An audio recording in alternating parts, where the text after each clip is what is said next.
नमस्कार, मी विनीत काबरा।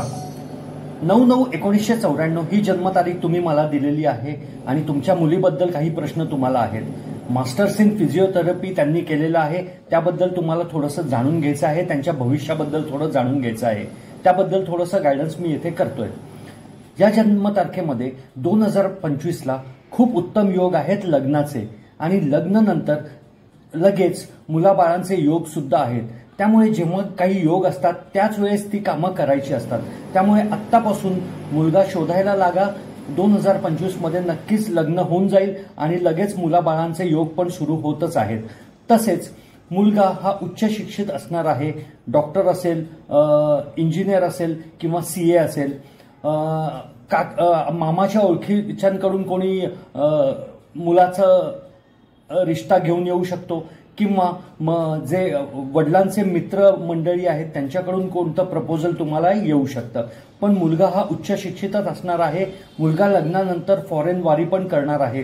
तुमची मुलगी त्यांच्याबरोबर फॉरेनला सुद्धा जाणार आहे आणि तिथेच तिचे सेटल होण्याचे योग पण दिसत आहेत।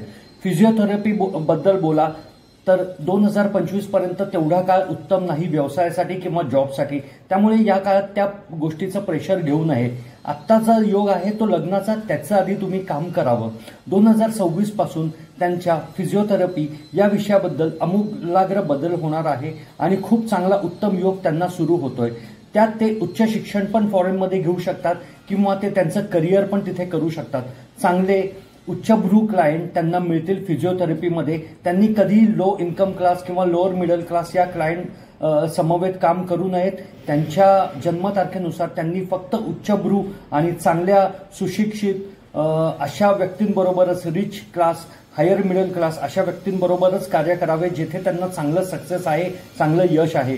या मुलीने त्यांच्याबरोबर कधी कॅश इन हँड ठेवू नये, नेहमी गुंतवणूक करावी। जे पण पैसे येतील त्याची गुंतवणूक करावी आणि तुम्हाला खर्चाला पैसे लागत असतील ते हस्बंडकडून नक्कीच घ्यावेत। काही प्रॉब्लेम नाही, हस्बंड नक्कीच देणार, पण तुमच्या पैशांची तुम्ही गुंतवणूकच करत राहावी।